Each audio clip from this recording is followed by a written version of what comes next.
I mean, when do you think you would think about hiring somebody to restock your machines? Welcome to Vendtelligence. This podcast is sponsored by Kiosoft. On today's episode, we'll be discussing how to scale your business, including topics such as financing, hiring staff, and understanding your profit margins. Let's get into it. On the last episode, we discussed scaling horizontally versus scaling vertically, and we got a little bit of your perspective and your experience with that. Now, regardless of whether it comes to scaling horizontally, getting more locations, or scaling vertically, increasing your services at location, you still have to buy the equipment. So let's jump into financing. Shayne, what are some of the ways that you purchase your equipment? Did you pay all cash? Did you use any financing options? What did you do to get started? In the beginning, I used my own personal savings to get into the business. And then once I got into the business, I went to just a traditional bank and applied for a loan, a business loan. Now, based off of that, I use my revenue and profits to obviously pay down the loan. So let's dive into that a little bit. How was it for you applying for that loan from the bank? Because from my understanding and the older vending operators that I spoke to, they all say, oh, you'll never get a loan from the bank. Don't even try, et cetera, et cetera.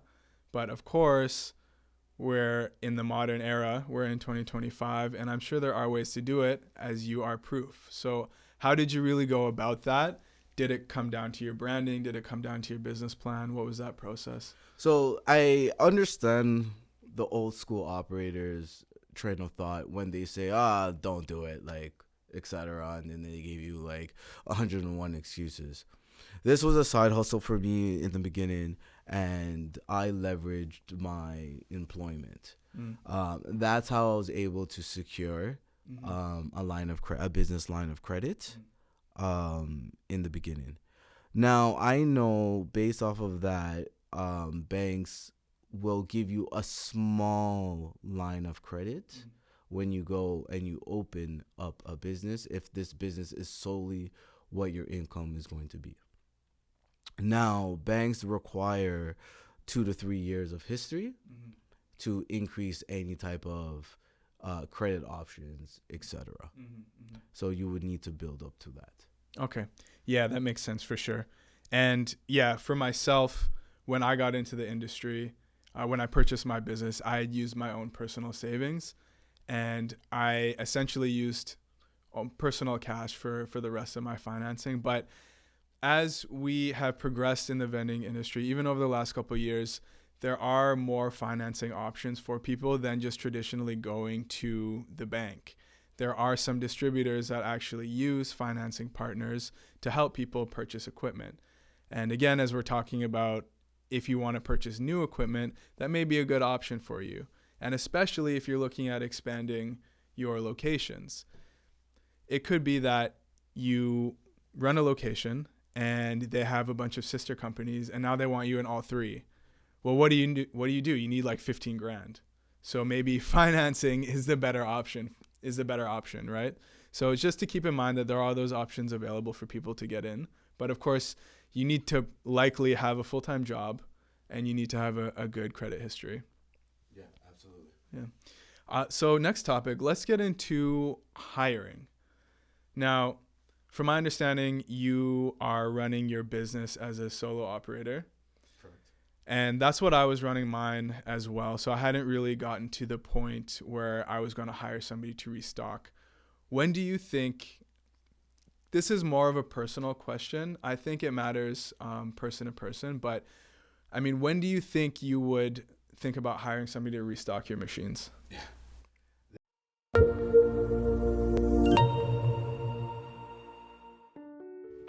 Transform your vending experience with Kiosoft's all-in-one solutions. From compact to full-size machines, we have the ideal solution for every need. Every machine comes equipped with our Ultra Series payment readers, offering versatile payment options, a sleek LCD touchscreen display, and effortless integration.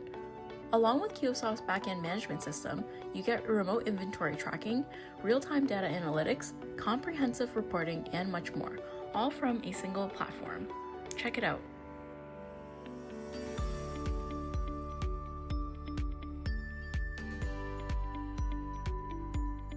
This answer is going to be different for everybody. Yeah. I have, again, we talk about mentors in previous episodes. I have a mentor that has close to 100 locations, and he does it on his own. Mm-hmm. Like, that's pretty crazy. crazy. That is nuts. Yeah. I feel like he's lying to me, but hey, you know what? Like, each its own, man. Like, Yeah. If I had 100 locations, like, I'm for sure hiring somebody. Right? Like, if I had 100 locations, I'm sipping pina coladas in Jamaica, bro. Exactly, right? Like, I don't know, but he has, like, the way he describes it to me, like, every day he has a different route. Like, he does it full time. It's the only thing he does. But I think, in my personal opinion, if you're doing this solo, when you hit 35 to that 40 mark, I think it's time to look at your resources, look at your bookkeeping, right? Look at your P&L sheet and see, like, how can you hire somebody to help you? Right now, like, I use, like, family and friends, like, to help, right? But aside from that, I think 35, 40 of healthy locations, you need to start looking to expand your business. Yeah, for sure. I mean, I think if you have 35 to 40 locations, that's your full-time job at that point, right? Yeah, absolutely. And I think as well that there are different jobs that you can outsource to contractors, even when you are a smaller operator. Like, for example, there are companies that do cold calling. And I mean, my company, Venture Group, we cold call locations for people, for example. So you don't necessarily have to think about hiring specifically as like hiring a permanent part-time employee, but maybe just contractors who can help you out on an as-needed basis. It's kind of what I would recommend to people, especially when it comes to the outreach for locations and everything, because I find that that is what is most difficult for people to do in terms of expanding their business, is really doing those cold calls, going physically to a location and trying to solicit them for your service. Yeah, absolutely. And, like, some people will probably get at me and be like, 35 to 40 locations. I could do that by myself. I don't need to hire anybody, et cetera, et cetera. Hey, like, you got to think about the experience that your 35 to 40 accounts are getting. I think, in my opinion, anything over that and you're solo, like, can you really look in the mirror and say you're given all those locations, just you by yourself, servicing everything, talking about relationship management, and key account management, just to strategically grow in those certain locations vertically? Are they getting the greatest customer experience? Yeah, I mean, honestly, when, like we said, this is more of a personal opinion, but I thought your number was high. Like, I thought that, at maybe even 20 locations, it would be time to hire somebody, but maybe I just have too many things going on. Yeah. Right? I think, like, my belief, 20 locations, I could do 20 locations. Yeah. Right? Like, that's not a problem. Like, it's doable. Yeah. 30, it's like, 35, okay, 40. All right, let's get it. Yeah, right? for sure. So I think that's the biggest thing is customer service. That's what we have to keep in top of mind, and that's my formula, right? And you got to understand your profit margins too, right? Like, this is a good way to segue into profit margins. Yeah. It doesn't make sense to hire anybody if you're not profitable. Exactly. Right. So if you're running, 30, 40 locations and not profitable, and you don't have that, that wiggle room to hire somebody, then you don't. Yeah. Great segue. So what do you think is kind of the gross profit margin that people should be aiming for? And then from that, I mean, what is your ideal net? Ava Water is an ultra refreshing relaxation drink that helps you chill, reset, and stay on top of your game. Sit back and relax. So when we got to look at a few things when it comes to profit margin. So we got to look at the market cost, right? And we got to look at convenience per the location. So for an example, if we're purchasing a chocolate bar for $1 and the market value is $1.75, that's 75 points above the cost price, you got to factor in your convenience also too. So when you factor that in, you could also sell that same chocolate bar for $2. So that's 100% markup. Mm-hmm. And people and that is not far off from market value. Mm-hmm. So there's certain items where you could do 100% profit or 150% profit. Mm-hmm. And then when you compare it to your P&L, because depending on the payment reader you have, you got to consider the service fee for the payment reader, the percentage if somebody's purchasing via debit card or Visa card, because there's points deducted from that. Mm-hmm. 100% markup is warranted Mm-hmm. when it comes to certain items. But and then on the flip side, there's other items that you can't do 100% markup because in the industry and in the market, it's not 100% markup. It's only a 40% markup. So you only could do maybe a 40 to 50% markup depending on the item. Like energy drinks, for example. Exactly. Mm-hmm. Right? But I would say overall, there is good profit margins per item in traditional vending. Yeah, for sure. So typically what I see as a broker, and I'm analyzing all of these businesses that people ask me to sell for them, is around a 50 to 60% gross profit margin. So that's pretty much right in line with what you're saying, Shayne. So that's essentially you go to the store, you look at your item, and then you just mark it up the cost that you paid for the item, and then that's your gross. That's not your net. So then from the gross, you have to subtract your regular expenses. So your accounting software, your gas, your insurance, and then your payment processor fees, because there is typically a monthly fee per payment processor. But once you subtract all of those, and it's typically around 10% of your overall revenue, then you get to your net profit margin. So you should be sitting at somewhere between 30 to 40% for your net profit for the business. Granted, if you do have financing, it's going to be a little bit less than that. But yeah, that's kind of what we're looking at. And that's something to keep in mind, right? Like if you're looking at financing your vending machine, how much are you really making at this location? How much are you really making per item? Because you need to make sure that there is margin in there for the financing and then for yourself at the end of the day, right? Because you still need to make money.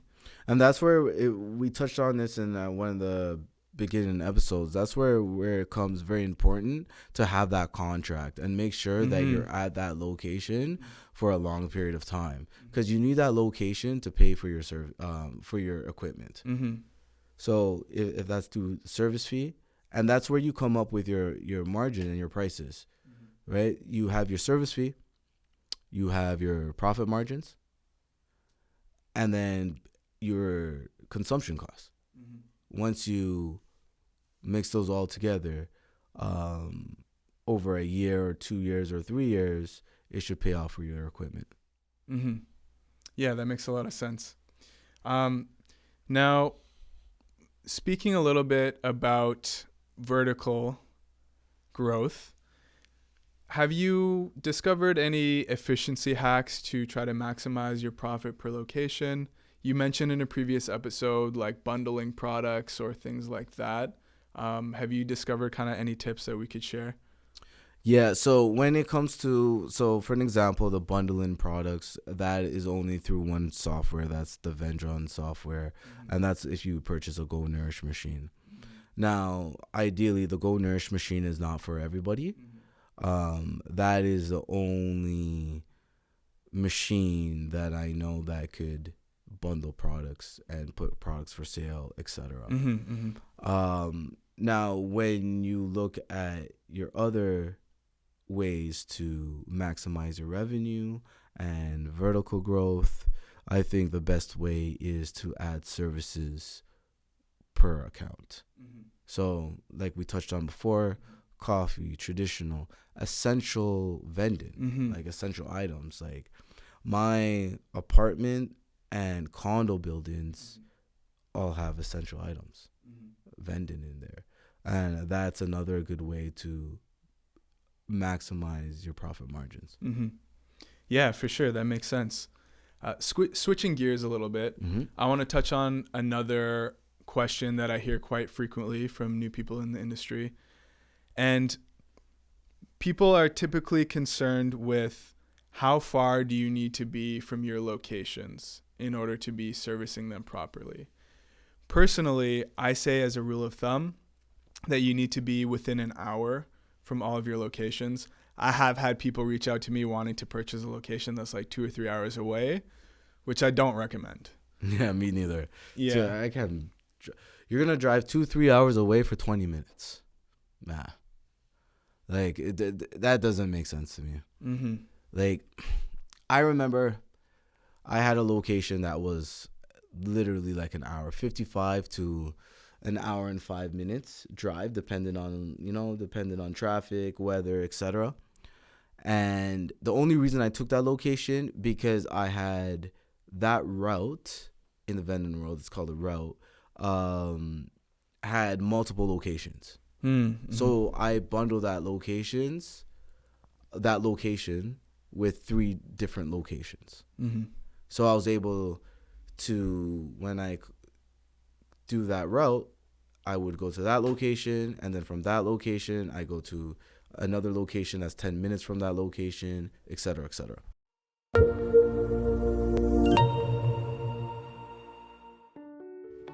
Transform your vending experience with Kiosoft's all-in-one solutions. From compact to full-size machines, we have the ideal solution for every need.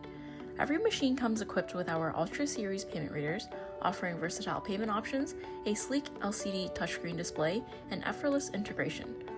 Along with Kiosoft's backend management system, you get remote inventory tracking, real-time data analytics, comprehensive reporting, and much more, all from a single platform.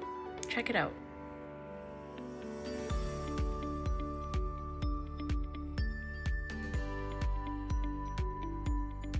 But with that route, it made sense for me to take that location because I was able to incorporate it to a route.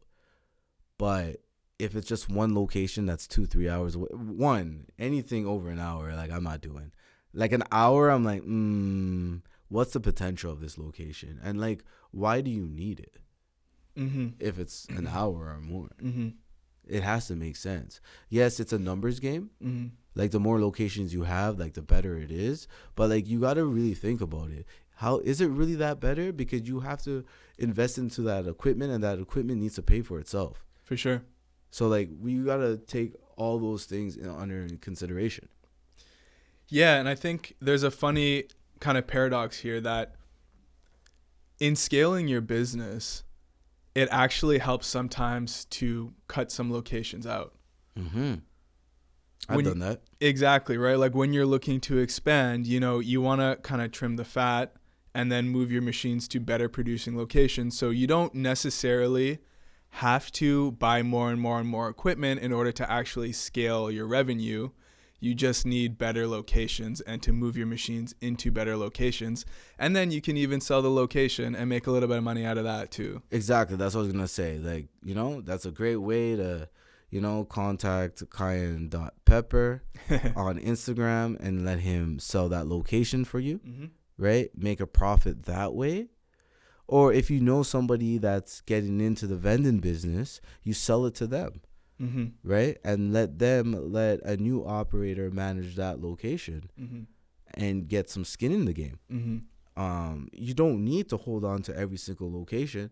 And maybe you keep that relationship with that location by supplying them that service, because sometimes locations want to keep vending services to increase the engagement of their establishment. Mm-hmm. And they think they want the vending machine. They want the vending machine, but the vending machine is not profitable, and they don't understand that business model. Mm-hmm. And because they don't understand that business model, they don't get why you're leaving. But it's a good faith to replace that location with somebody else. Yeah, absolutely. I definitely agree with that. Reach out to me at venturegroup.com. Yeah, venturegroup.com, however you want to reach out to them. Slide into our DMs on Vendtelligence. But yeah, I think that's a good segue to wrap up this episode. I think so too. Yeah. So, thank you for tuning in to Vendtelligence. Thank you to our crew, our producers in the back here that's making this all work. Thank you to our sponsors, Keelsoft and Ava Water. Subscribe to Vendtelligence wherever you subscribe to your favorite podcasts. Follow our social media accounts, Vendtelligence on Instagram, Conscious Cravens Vending on Instagram, Kayin.pepper on Instagram. Until next time. Peace.